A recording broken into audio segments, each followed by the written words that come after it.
There is a specific kind of suffering that almost no one talks about.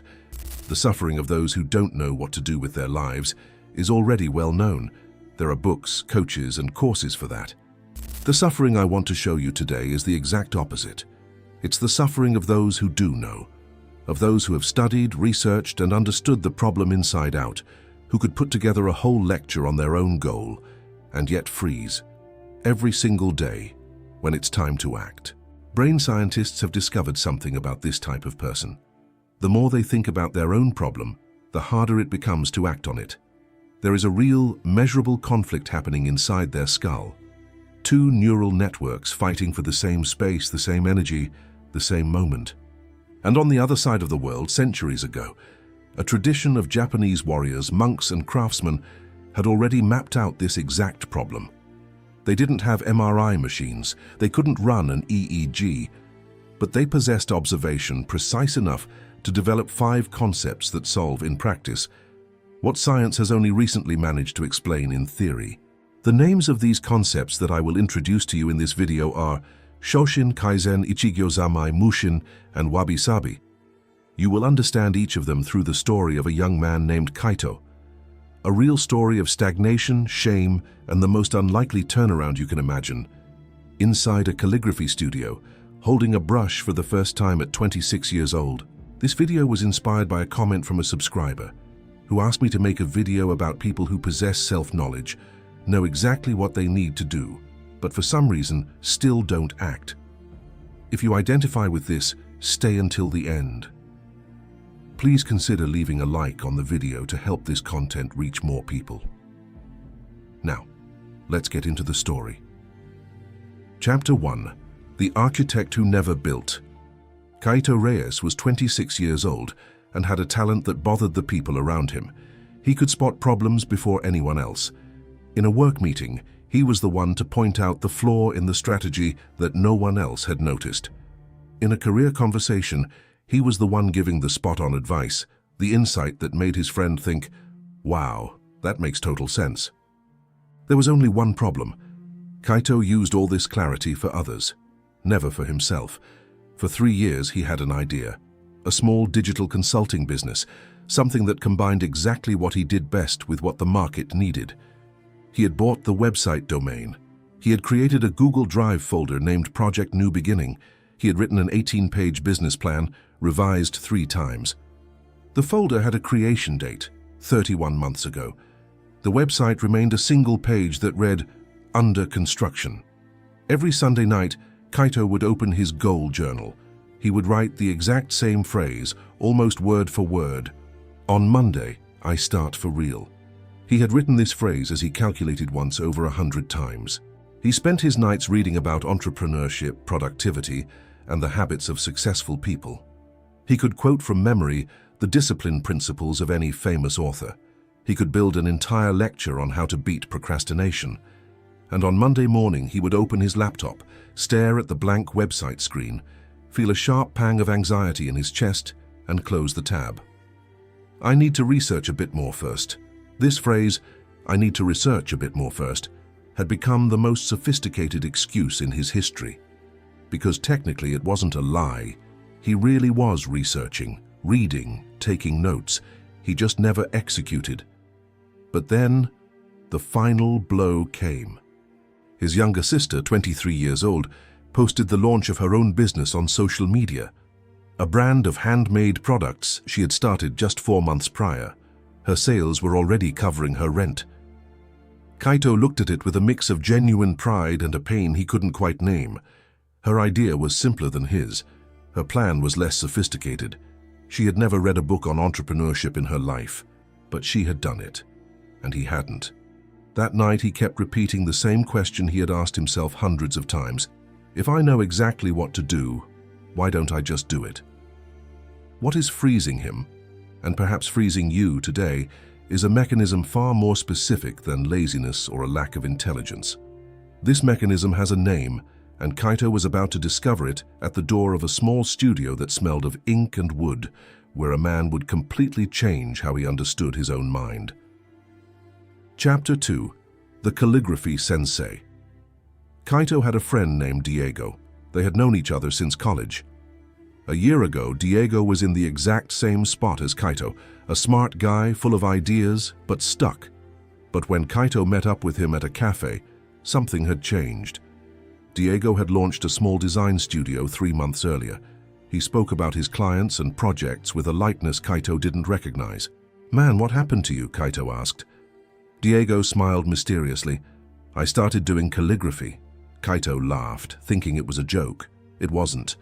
Diego explained that he had stumbled, almost by accident, into a small studio run by a sensei named Masaki Tanaka. He went there just to relax with no great expectations, but what he learned inside had unlocked something that no productivity book ever could. The following week, Kaito was sitting in a small room with wooden floors, a low table, ink, rice paper, and a brush. No certificates on the wall. No motivational quotes. Just a window letting in a soft light, filtered through a shoji screen. Sensei Masaki Tanaka walked in. 70 years old, perhaps. Minimal, almost silent movements. He sat down in front of Kaito and asked, without beating around the bush, "Why are you here?" Kaito told him everything. He said his friend had recommended he meet Masaki, and that he was there to learn what Masaki had taught Diego. The sensei listened in absolute silence. When Kaito finished, he simply said, "Pick up the brush." "Are you going to teach me some business technique now?" Kaito asked, slightly confused. "Actually, I'm going to ask you to draw a single vertical line, from the top to the bottom of the page." Kaito took the brush, dipped it in the ink and drew the line. It turned out crooked, too thick in the middle, too thin at the end. Ugly. He was already about to apologize when the sensei raised his hand. "Look at this line. What do you see?" "I see a bad line." "I see the very first line you've ever drawn in your life. No comparison is possible. There is no standard of perfection to meet.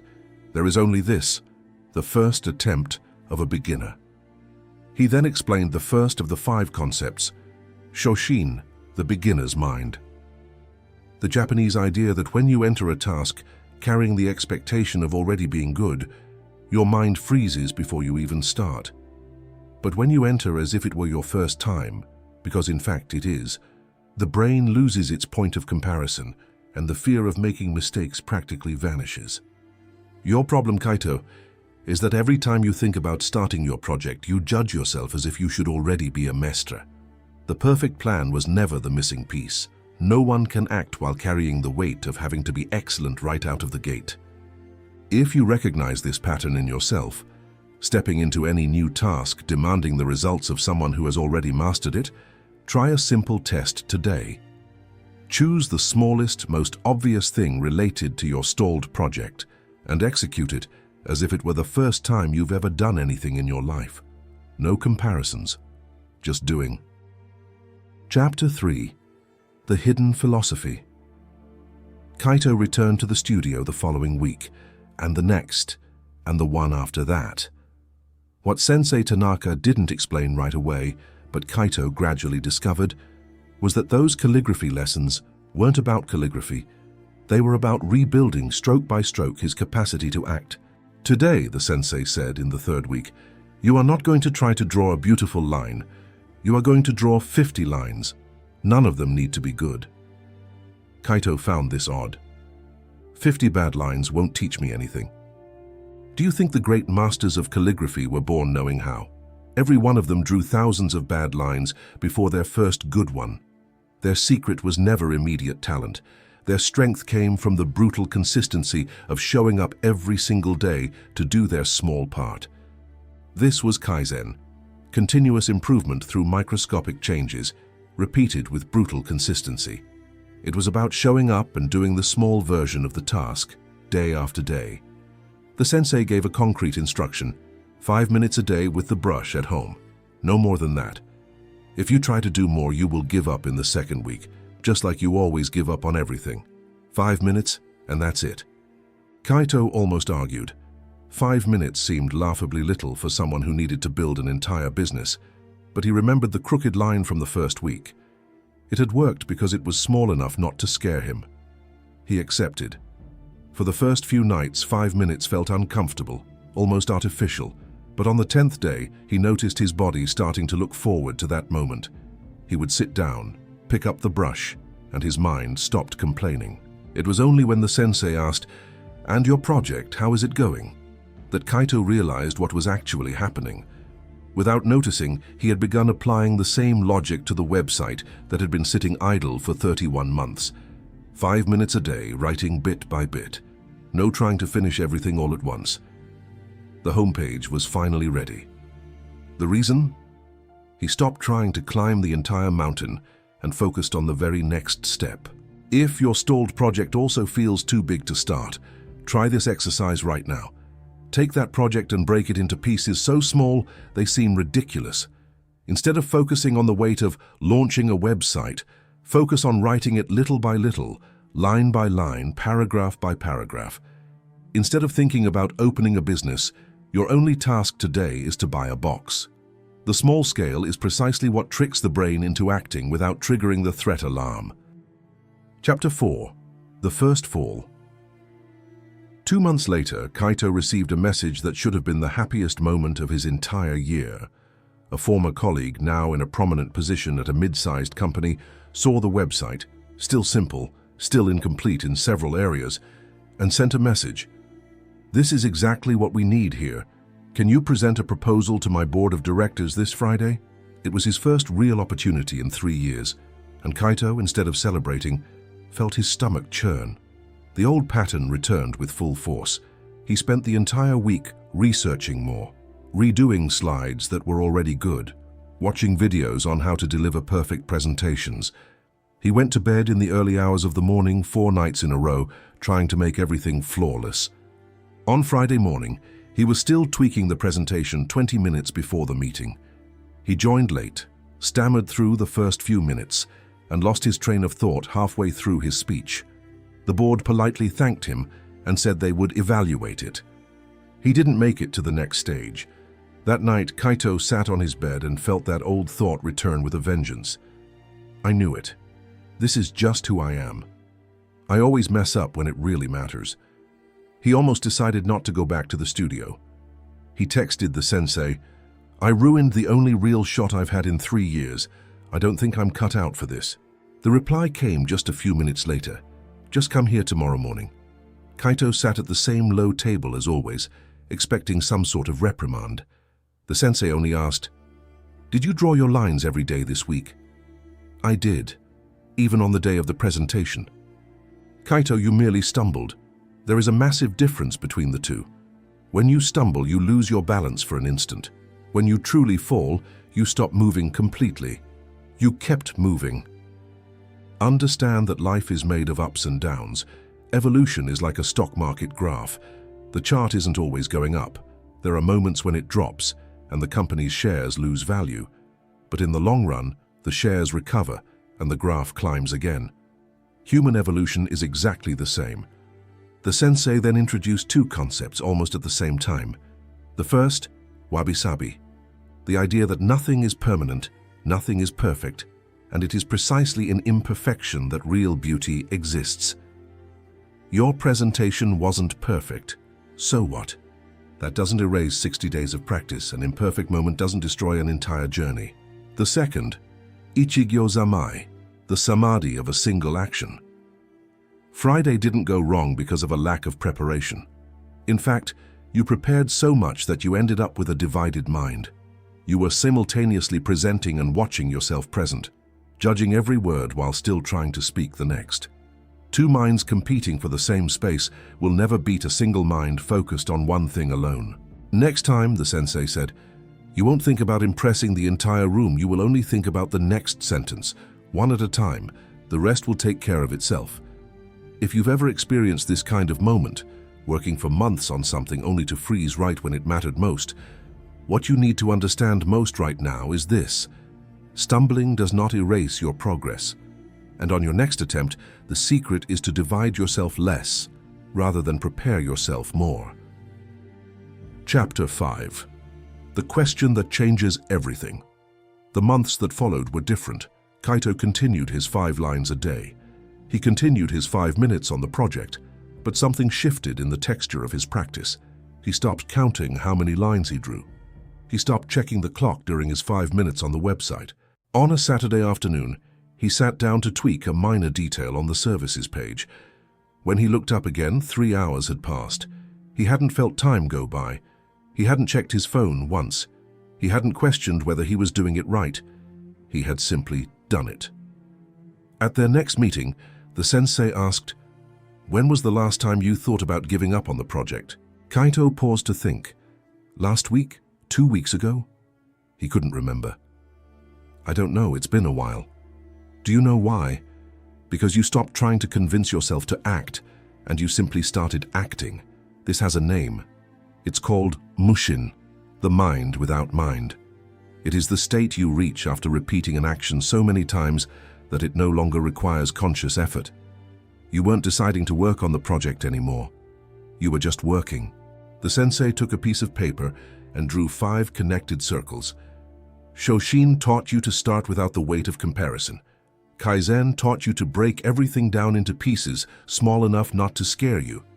Ichigozamai taught you to put your entire mind into a single action without dividing yourself by watching yourself. Wabi-sabi taught you that stumbling is not the end of the journey, and mushin is the natural consequence of repeating these 4 principles until they slip past conscious effort and become who you are. Kaito looked at the drawing. 5 words that summed up a transformation of months. "Sensei, can I take this?" "You can.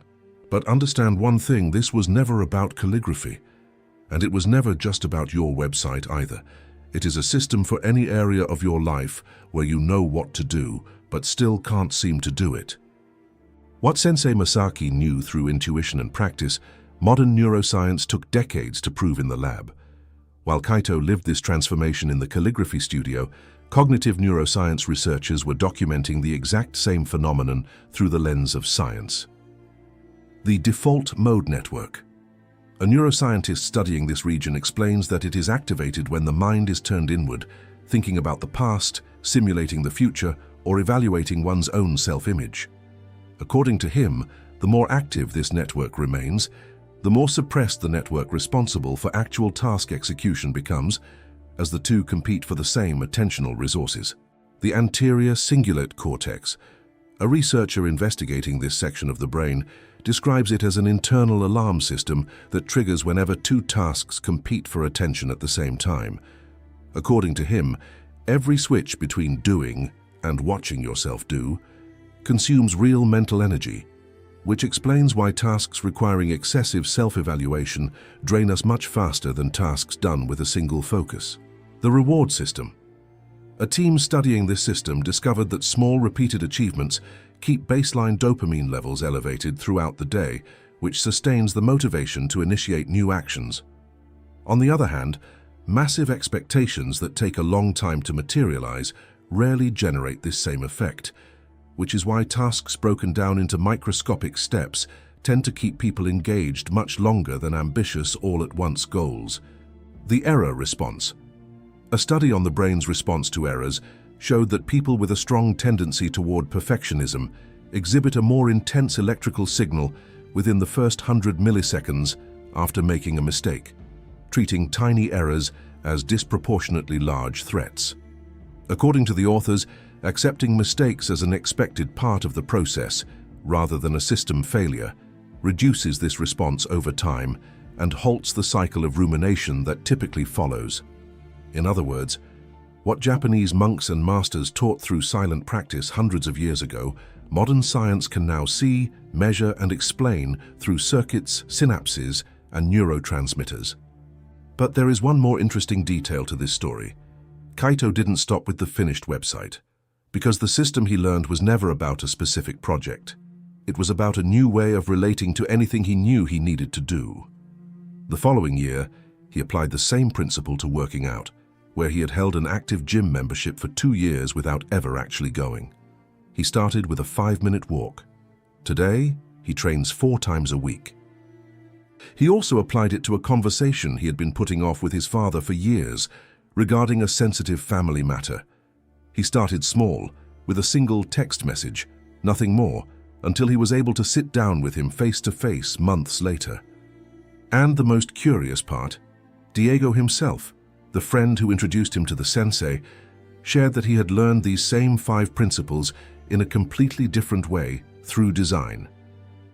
The sensei used to say that the doorway doesn't matter, whether it's calligraphy, sports, work, or relationships, because the mechanism behind change is always the same circuit being unlocked in different ways. Chapter 6. The Legacy. Today, almost 2 years after that first crooked line, Kaito runs the small consulting business that sat idle for 3 years before actually existing. He still practices calligraphy to this day, not to prove anything to himself, but simply because the habit has integrated into who he is. Co-workers have started asking how he managed to get moving after being stuck for so long, and he always asks the exact same question back. What is the smallest thing you can do today related to that? Most answer with something big. I'm going to put together a complete plan.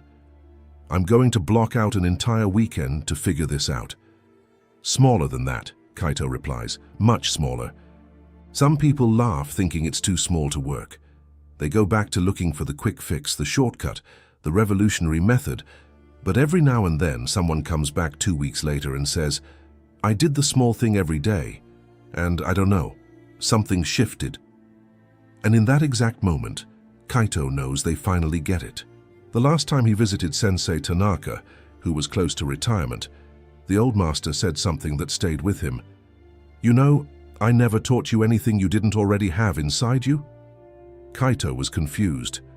Sensei, I spent 3 years stuck before I met you. Physically, you were still. But every single day during those 3 years you kept waking up, working, sustaining your life, carrying the shame of not starting, and yet continuing to exist, to try, and to dream about the project. That also takes enormous strength. You just didn't know how to recognize that strength because it had never been directed to the right place. Kaito's story goes far beyond calligraphy and far beyond a website. This story is about a pattern that repeats in the lives of millions, smart, well-informed people who have total clarity about what they need to do, yet remain trapped in an invisible loop between knowing and acting. You enter this loop with a mind carrying far too much expectation, and that is where Shoshin comes in, reminding you that every action can start from scratch, free of comparison. You try to tackle the entire problem at once, and that is where Kaizen comes in, breaking everything down into pieces small enough to keep your internal threat alarm quiet. You divide yourself between doing and watching yourself do, and that is where Ichigyo-zama comes in, bringing your entire mind to a single action at a time. You stumble, because everyone stumbles, and that is where wabi-sabi comes in, reminding you that an imperfect day never erases the entire journey. And after repeating this cycle long enough, the action stops requiring conscious effort, and that is mushin, the mind that acts without questioning whether it should act. So here is the challenge I leave you with, the same one the sensei left for Kaito. Choose a single thing you know you need to do but haven't done yet. It could be that stalled project, that delayed conversation, or that habit you promised to start every Monday. Now break that thing down into a version so small it seems almost ridiculous. Instead of trying to finish the project, focus on writing a single sentence. Instead of trying to fix the relationship, send just one text. Instead of trying to change your life, dedicate just 5 minutes to the direction you know you need to go. Do this small version every day for 14 days. No rushing, no trying to do more. Just show up day in and day out and keep this tiny promise to yourself. At the end of those 14 days, you won't have finished the entire project, but you will have proven something worth more than any perfect plan that you can do it. And it is from that exact proof that all real transformation is born. A year from now, you could be in the exact same spot you are today, repeating the same Monday phrase. Or you could be looking back, seeing a version of yourself that finally stopped just knowing and started doing. The difference between those two people was never intelligence. It was simply the willingness to start small enough to actually start. If this video made sense to you, comment down below what the smallest possible version of that thing you've been putting off is. Subscribe to the channel, leave a like, and share this video with someone who, just like Kaito, knows exactly what they need to do, but has been stuck for far too long waiting for the perfect moment. And if you want to continue this journey, watch the video appearing on the card on your screen. You'll find a very deep lesson there too. See you in the next video. And remember, be present, start small, and follow the path.